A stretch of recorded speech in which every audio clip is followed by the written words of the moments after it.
ajajaan olaanaa waraana bilisummaa Oromoo Jaalmarroo Dirribaa injifannootti dhiyaannaa jirra jedheen galmi qabsoo waraana bilisummaa Oromiyaa bilisaa taate uumuudhaan Finfinnee qabachuu walabummaa Oromiyaa deebisuuf qabsoo taasifnu jabeessineerra kan jedhe ammoo itti aanaa ajajaa olaanaa fi dursaa zoonii kibbaa Gammachuu Abbooyyeetiin bal'inaan dubbannaa.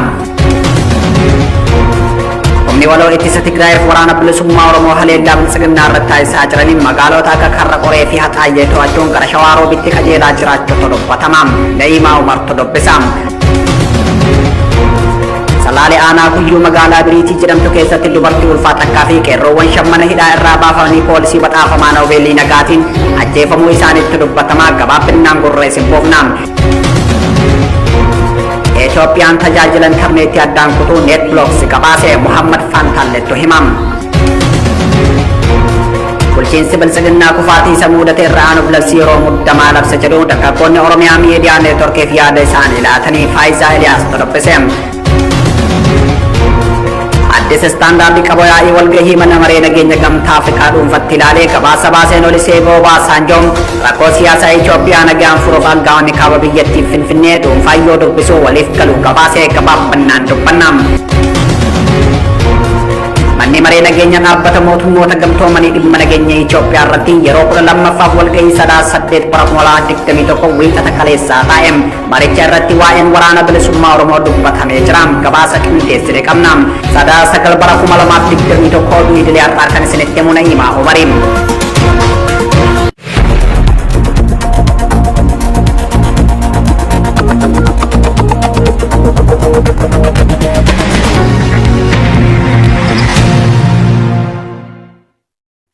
Ashama akkam jirtu kabajamtoota daawwattoota Oromiyaa Miidiyaa Neetwork kun dabaree oduu idileetii oduu idilee irraa tan isinitti himtu an Na'imaa Umari. Oduu teenya jalqabaatiin ajajaan olaanaan waraana bilisummaa Oromoo Jaalmarroo Dirribaa injifannootti dhiyaannee jirraa jee. Galmi qabsoo waraana bilisummaa Oromiyaa bilisa taatee uumuudha Finfinnee qabachuu fi walabummaa Oromiyaa deebisuuf qabsoo taasifnu jabeessinee jirraa kan jedhe ammoo itti aanaa ajajaa olaanaa fi dursaa zoonii kibbaa Gammachuu Abbooyyeeti. Ajajoonni lameen imala qabsoo waraana bilisummaa Oromoo ilaalchisuun turtii Ajaans Firaans Pireesii fi BBC waliin taasisaniin kana kan ibsan. Siraaj sabaaf gabaasa dabalataa qindeessee jira. Rakkoo Oromoo fi Itoophiyaa gidduu jiru rakkoo koloniiti. Ajajoonni waraana bilisummaa Oromoo qabsoon adeemsisaa jiran qabsoo bulchiinsa Abiyyi Ahmad buqqisuuf hiree murteeffannaa uummata Oromoo argamsiisuu akka ta'e ibsanim. Ajajaan olaanaa waraana bilisummaa Oromoo Jaalmarroo Dirribaa injifannootti dhiyaannee jirra yoo jedhuun galmi qabsoo waraana bilisummaa Oromiyaa bilisaa taate uumuudhaan Finfinnee qabachuu fi walabummaa Oromiyaa deebisuuf qabsoo taasifnu jabeessinee jirra kan jedhe ammoo itti aanaa ajajaa olaanaa fi dursaa zoonii kibbaa Gammachuu Abbooyyeeti. Gaazexeessituun BBC Kaatiriinii Baayiroo Hangam bakka hidhattoonni waraana bilisummaa Oromoo jiran kibbaa Oromiyaatti imaluun gabaasa kan qopheessite yoo ta'u itti aanaan ajajaa olaanaa waraana bilisummaa Oromoo imalli qabsoo bilisummaa Oromoo mirga hiree murteeffannaa Oromoo fi saboota argamsiisuudha jedhe. Hundeeffamni adda bilisummaa Oromoo rakkoo kolonii Itoophiyaaf Oromoo jidduu jiru furuu akka ta'e kan eere itti aanaan ajajaa olaanaa fi ajajaan zoonii kibbaa waraana bilisummaa Oromoo wareegamni waraanni bilisummaa Oromoo walakkaa jaarraa tokkootiif kaffalaa ture walabummaa Oromiyaaf bilisummaa saboota afaan qawweetiin cabee deebisanii gonfachiisuu akka ta'e hime. Nuti ka qabsoofnuuf Oromiyaa guutuutti bilisa baasuudhaan ummati keenya Oromoon irreedhaan achi jalatti cabe bilisa ta'ee akka inni hiree isaa murteeffatu godhu. Kanaaf akka adda bilisummaa Oromootitti nuti ganna 48 ol wareegama kan itti baafne Oromoo qofaaf osoo hin taane warreen sabaa sablamoota dhibiidhaa akka Oromootitti cunqurfaman biyya san keessatti jiran sun cufti carraa Oromoodhaa kan akka argatanii fi gabrummaa jalaa ba'anii nasii beekaa jalaa ba'ee waa'ee isaa akka inni murteeffatuu fi haleellaa sabummaa irratti xiyyeeffatee yeroo garagaraatti raawwatamuuf mootummaan isaa yakkuu irratti yaada kan kenne qondaallee olaanaa waraana bilisummaa Oromoo kun nuti bilisummaaf qabsoofna namni bilisummaaf qabsaa'u bilisummaa nama biraa hin sarbu kun beekaa ta'e jedhanii adda bilisummaa Oromoof waraana bilisummaa Oromoo biyyoota addunyaa biratti maqaa xureessuudhaaf mootummaa Abiyyi Ahmad waboo fakkaachuun ajjeesee isaantu ajjeese jedha jechuun haleellaa sabummaa irratti xiyyeeffatee raawwachuun kaayyoo qabsoo isaanii akka hin taane eereem. Nuti bilisummaadhaaf qabsoofna namni bilisummaadhaaf qabsaa'u bilisummaa nama dhibiidhaa hin sarbu bilisummaa nama dhibiidha hin sarbu. Agartee inni kun beekaa ta'e jedhanii waraana bilisummaa Oromootii fi adda bilisummaa Oromoodhaa biyyoota addunyaa biratti xureessuudhaaf mootummaan mataan isaa mootummaan Abiyyi waraana bilisummaa Oromoo fakkeessee ajjeese warra kana satti ajjeesee jedha jechuudha. Karoora waraanaa bulchiinsa Abiyyi Ahmad wajjin adeemsifamaa jiru wal qabatee Oromiyaa keessatti waraana bal'aa ijaaruun loluudhaan dhuma irratti Finfinnee qabachuudhaan kan godhaa jirrus kanumaan Finfinnee kaabaan bahaan lixaan itti marsinee jirra bakkoota adda addaatti humna xixiqqaadhaan kukkunnee boodarraa guutummaan qabachuun tooftaa waraanaa hordofaa jirruudha jechuun ibse. Nuti akkaataa itti biyyattii tana yookaan mootummaa kana ittiin lollu siistama mataa keenyaa qabna. Isa kana keessatti Oromiyaa bal'oo tana keessatti waraana bal'inaan ijaaruudhaan akka sanaatitti loluudha. Enzan xumura irratti Finfinnee qabachuudha. waliigaltee waraana bilisummaa Oromoo fi TDF maalii kan jedhuuf deebii yoo laatu gammachuu abbooyyem waliigalteen TDF wajjin goonee waliigaltee sadarkaa duraatiin sirni bilisiginnaa Oromiyaa keessatti ganna sadiif ajjechaan saamicha hidhaa fi dhiittaa addunyaan hin argine hojjeteem yakki Oromiyaa keessatti raawwatame yakka Tigraay keessatti raawwatame dachaa kudhan ta'am sirna mirga uummataa dhiituu ofirraa buqqisuuf hidhattoota TDF fi qimaanti Beneshaangul Gumuz Agawuu fi kanneen biroo waliin tumsa uummanni mirga sabootaa kabachiisuuf deemna jedheem. Waliigalteen TDF waliin waliigaltee sadarkaa duraati waliif hin mallatteessine ammaatti bakki itti walitti dhiyaan firoontii keenya keessa kaaba Oromiyaati. Impaayiritti tana kan bulchaa jiru PP'n uummata bakkoota jiran cufatti ijjeesaatii fi mana irratti gubaa qabeenya isaanii saamaa jira. Tigraay irratti illee zaseen sanuma dalagaa jiru. Oromiyaa irratti ganna sadii garuu kan hin mul'atin kan dhoksaa kan ukkaamame kan addunyaan hin dhagayin hin argin ka Oromiyaa keessatti ta'e ka TPLF fi dachaa kudhan kan ta'u ganna sadii keessatti. Waa'ee walabummaa Oromiyaa ijaaruutiin wal qabatee uummanni Oromoo mirga hiree isaa akka murteeffatu goonaam uummanni Oromoo Itoophiyaa haaraa barbaadaam yookaan Oromiyaa walabaa barbaada yoo jedhee murteen kan isaatii nuti walabummaa fi bilisummaa Oromiyaa deebisuudha jechuunis dubbateem. Nuti kaleessas qabsoo gooneef gabrummaatu qabsoo nu tochisiise. Ummati Oromoodhaaf fedhee mootummaa Itoophiyaa jalatti Itoophiyaa jedhee hin bulle irreedhaan bulame. So mirgi ummata Oromoodhaa haa kabajamudha. Mirgi ummata Oromoodhaa haa kabajamu.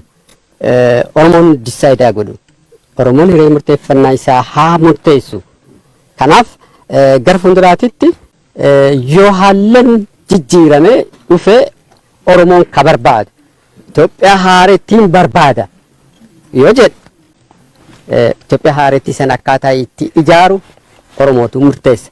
Lakkii deemsi kunuyyuu baragaan akkasitti hin jenne nu Oromiyaa mataa kennaa dandeenya jedhe Oromiyaa murteessuu danda'a. Gama biraan hoogganaan olaanaa waraana bilisummaa Oromoo Jaalmarroo Dirribaa injifannootti dhiyaannee jirra jechuu isaan ajaansa Firaansi Pirees gabaaseem. Yeroo dippiloomaatonni waraana waliinii Itoophiyaa dhaabuuf sochii taasisaa jiran kanatti waraanni bilisummaa Oromoo magaalaa guddoo Oromiyaaf teessoo gamtaa Afrikaa Finfinneetti dhiyaatee akka lolaa jiruun qondaalonni waraanaa ibsaatii jiru. Hoogganaan olaanaa waraana bilisummaa Oromoo maqaa masoo Jaalmarroo Dirribaatiin beekamu lolli yeroo gabaabaatti xumurama jechuun ajaansa Firaansi Pirees itti himeem. Gareen aangoo federaalaa harkaa qabu yeroo bitachuuf waraana lola uummataa taasisuuf lammiileen duulaa jedhaa jira kan jedhe ajajaan olaanaa waraana bilisummaa Oromoo nuti haleellaa biraatiif qophaa'aa jirra jechuun ibseem. Waraanni bilisummaa Oromoo magaalaa Finfinnee irraa fageenya maayilii 25 irratti lolaa jiraachuu kan ibse qondaalli olaanaa waraana bilisummaa Oromoo kun lafa to'annee irraa gonkumaa duubatti hin deebinu jedheem. Dubbii kana sababa rakkoo intarneetaa fi koominikeeshiniitiin ofii kootii qulqulleessuu hin dandeenye kan jedhe ajaansa Firaansi Pirees gama bulchiinsa aangoo mootummaa harkaa qabuutiin hidhattoonni magaalaa Finfinneetti dhiyaatan kan jedhuun soba ta'uu eereem. Magaalaan Finfinnee akka of eegdu ajajni darbuu fi embaasileen biyyoota alaa hojjettoota isaanii Itoophiyaa keessaa akka baasaa jiran gabaaseem. Waraanni bilisummaa Oromoo sochii waraanaa taasisaa jiruun kibba Oromiyaatti nageelleen dabalatee bakka hafan to'achuuf duulli dhumaa jalqabuu yoo ibsu godina Shawaa Kaabaa aanaa Hidhaabuu Abootee baadiyyaaleen hundi to'annaa waraana bilisummaa Oromoo harka galuu dubbi himaan waraana bilisummaa Oromoo idil addunyaa Odaa Tarbii ibsee jira. oduma wal qabateen Affaar keessatti kallattii bahaatiin lola taasifamaa jiruun humnoonni Tigraay daandii baaburaa guddicha Jibuutii hanga Finfinnee geessu miilla irratti to'achuuf dhiyaataa akka jiran beekameeti jira. Dabalata qabna. Waraanni bilisummaa Oromoo sochii waraanaa taasisaa jiruun kibba Oromiyaatti nageelleen dabalatee bakkoota hafan to'achuuf duulli dhumaa jalqabuu yoo ibsu godina Shawaa Kaabaa aanaa Hidhaaboo Abootee baadiyyaaleen hundi to'annaa waraana bilisummaa Oromoo harka galu dubbi himaan waraana bilisummaa Oromoo idil addunyaa Odaa Tarbii ibsee jira. Lolli waraana bilisummaa Oromoo fi waraana sirna bilxiginnaa gidduutti adeemsifamaa jiru kibba lixa giddugaleessaa fi kaabatti bal'inaan gaggeeffamaa jira. Gama biraatiin humni waloo ittisa Tigraay fi waraana bilisummaa Oromoo haleellaa waraana bilxiginnaa irratti taasisaa jiraniin magaalota akka Kaarra Qoree fi Haxaayee to'achuun gara Shawaaroobiitti qajeelaa jiraachuun beekame. Guyyoota muraasaan dura magaalaa Kamisee fi bakkoota biroo murteessoo ta'an kan to'ate humni waloo kun waraana bilxiginnaa harca'ee faca'aa jiru haleeluudhaan injifannoo boonsaa galmeessuu isaanii maddeen keenya naannicharraa beekuun danda'amee jira. Waraanni bilxiginnaa humna lafootiin kisaaraa guddaa keessummeessaa jiru kun uummata nagaa irratti xiyyaaraa fi dirooniidhaan haaluu ba'uuf yaalaa turus loltoota isaa faffaca'uu fi diigamee baqataa jiru dhaabsisuu hin dandeenye jedhu. Oduma wal qabateen Affaar keessatti kallattii bahaatiin lola taasifamaa jiruun humnoonni Tigraay daandii baaburaa guddicha Jibuutii irraa Finfinnee geessu miilla irratti to'achuuf dhiyaachaa akka jiran beekameeti jira. Daandiin Finfinnee hanga Jibuutii kun miilla irratti cufamuun sochiiwwan daldalaa fi boba'aa biyya alaa irraa gara biyya keessaa galu guutumatti waan dhaabuuf sirna bilxiginnaa Abiyyi Ahmadiin durfamuuf kokkee akka qabamuuti ja'amaatti jira. Kallattii lixaa fi kibba lixaatiinis waraana bilxiginnaa izzii lixaa fi kibbaa haleeluudhaan injifannoo waraanaa murteessaa ta'ee kan labse Komaand Poostiin loltummaa Tigraay magaalaa Makaana Salaam to'achuun imala isaa gara Salaalee fi Marrabiiteef haala mijataa uumuu akka danda'e maddeen keenya waraanaa irraa mirkaneessinee jirra. Yeroo murteessaa hawaasni idil addunyaa waamicha dhukaasa dhaabuu fi araara biyyoolessaa taasisaa jiru kanatti injifannoowwan waraana bilisummaa Oromoo fi humna ittisa Tigraay waraana bilxiginnaa irratti galmeessaa jiran xumurri sirnichaa dhiyaataa dhufuu agarsiisaa ja'amaa jira.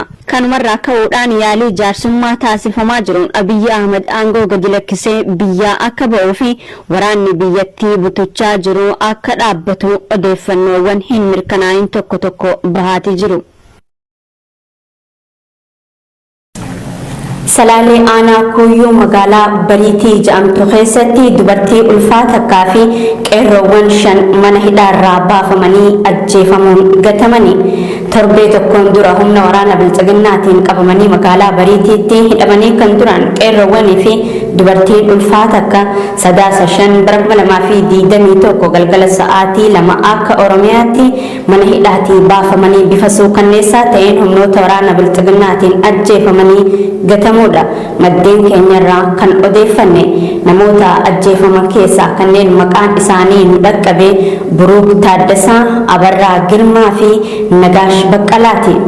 Salaaleetti tajaajilli intarneetii erga badee torbaan 2 lakkoofsisee kan jiru yoo ta'u yeroo ammaa kanas guutuu biyyattiitti tajaajilli bilbilaa fi intarneetii ciccituu irraa kan ka'e miidhaan waraana bilxiginnaatiin hawaasa nagaa irra gahaa jiru ukkaamfamee jiraachuu odeeffannoowwan nu dhaqqaban ni mul'isa.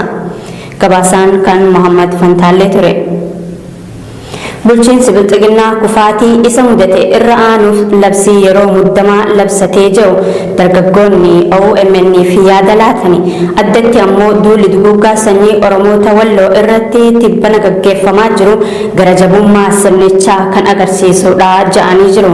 Qeerroowwan Oromiyaarraa OMN bilbilaan dubbise Faa'izaa Eliyaas dabalata qabdi. Bulchiinsi bilxiginnaa kufaatii isa mudate irra aanuu dadhabnan labsii yeroo muddamaa labsatee jiru dargaggoonni OMN fi yaada isaanii laatane. Bulchiinsi sirna bilxiginnaa hiriira deeggarsaa qopheessuun uummata humnaan yaasee deeggarsa uummataa waan qabuuf fakkeessaa jiraachuunis tibbana irra deddeebiin mul'ataa jira. Bulchiinsi Abiy Ahmad ammumallee iddoo jiru of argaa hin jiru kan jaane dargaggoonni Oromiyaa hiriira sobaa fi labsii yeroo muddamaatiin mirga lammiilee sarbuun kun ammoo fala akka hin taane hubachiisanii jiru. Dhaamsa mootummoonni addunyaa kaafii turan hojiirra oolchuu dhabuun waraanni deemaa jiru ammoo humna isaatii ol taanaan labsii yeroo muddamaa kan ji'oota 6 turun lammiileen biyyatti nagaan bobbaanii akka hin galle taasisaa jira jechuun komatu. Addatti ammoo duula duguuggaa sanyii Oromoota Walloo irratti tibbana gaggeeffamaa jiru gara jabeenya sirnichaa kan agarsiisudha jaan. Oromoonni Walloo qe'ee isaanii irratti humnoota Abiy Ahmediin haleellaan xiyyaaraa irratti raawwatamuun lubbuun namoota hedduu sababii Oromoo ta'an qofaaf dabartee jirti. Uummata nagaan qe'ee isaarra jiraatu itti dhaquun humnoota naannoo Amaaraatii bobbaafamaniin maqaa waraana bilisummaa Oromootu keessa jira jechuun hidhaa fi ajjeechaan irratti raawwatamaa turuu kan yaadachiisan maddeen keenya garasii dubbisne. Kanaan irraanuu dadhabnaan ammoo haleellaa xiyyaaraa akka filannootti fudhatani. Kun ammoo gara jabeenya sirnicha Oromoof qabuuf ragaadha jaan. Xumura irratti duula duguuggaa sanyii Oromoota Walloo irratti raawwatamaa jiru kana ilaalchise hawaasni Oromoo biyyoota alaa keessa jiraatan sagalee ta'uu fi akka qabanis dhaamamee jira. Itoophiyaa keessatti tajaajilli intarneetii adda citee jiraachuun beekame. Miidiyaaleen hawaasaa kanneen akka Facebook, Instagram, WhatsApp fi Telegram deeggarsa moosaajiiwwan bantuu malee akka hin hojjanne guyyaa kaleessaa 8/2021 ugguranii jiraachuu NetBlocks gabaasee jira. Muhammad Fantaalee dhimma kanarratti waan qindeesse qaba. Itoophiyaa keessatti tajaajilli intarneetii adda citee jiraachuun beekame.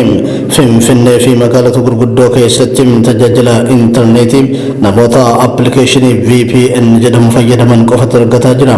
Miidiyaaleen hawaasaa kan akka Facebook, Instagram, WhatsApp fi Telegram deeggarsa moosaajiiwwan bantuu malee akka hin hojjennetti guyyaa kaleessaa 8/2021 ugguranii jiraachuu NetBlocks gabaasee jira.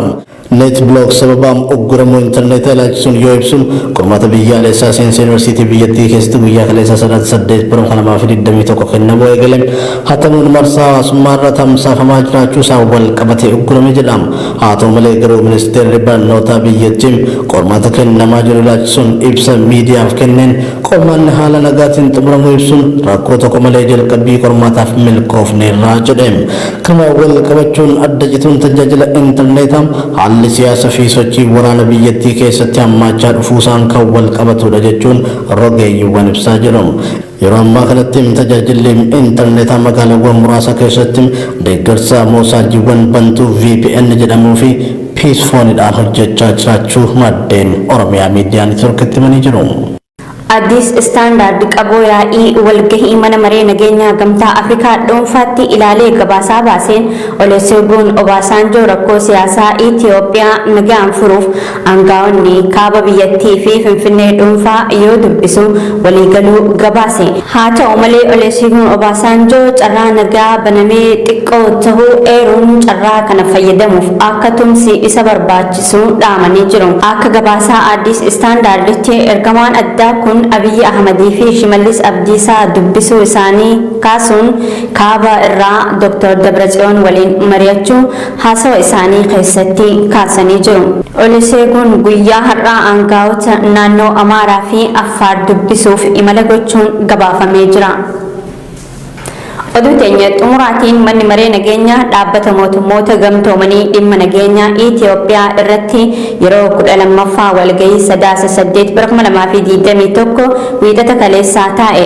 Manni marichaa rakkoo biyyattii furuuf adeemsa araaraa gamtaa Afrikaa kan Olusegun Obasanjoon eegalame cimsuun akka barbaachisu kan irratti waliif galee wayita ta'u qaamni hunduu gama marii siyaasaatti akka dhufuuf waamicha dabarsee jira. Gabaasaa dabalataa Siraaj Sabaaftuu nutti hima. Doy la palabra a la señora Rosemary DiCarlo. Manni maree nageenya dhaabbata mootummoota gamtoomanii dhimma nageenyaa Itoophiyaa irratti yeroo 12ffaaf walgahii 8/2021 wiixata kaleessaa taa'e. Manni marichaa rakkoo biyyattii furuuf adeemsa araaraa gamtaa Afrikaa kan Olusegun Obasanjoon eegalame cimsuun akka barbaachisu kan irratti waliif galee wayita ta'uu qaamni hunduu gara marii siyaasaatti akka dhufuuf yaamicha dabarseetii jira.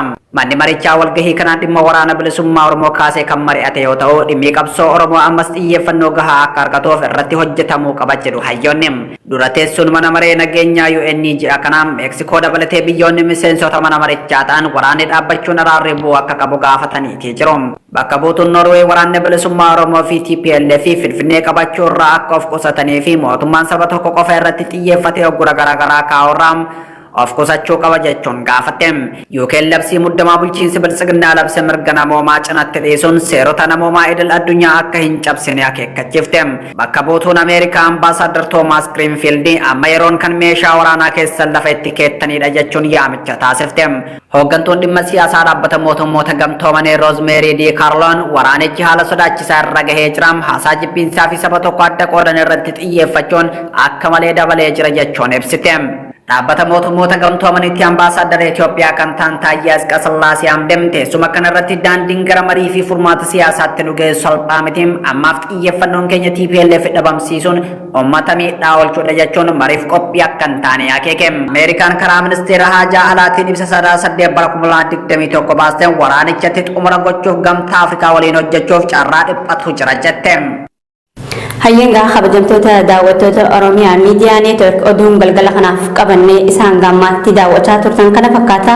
Oduu isinitti himuun isin faanatan turte Anna'iimaa Umarii, gama ogummaa kaameeraa fi gulaallee suur-sagaatiin Tuujii Muhammad nafaana ture.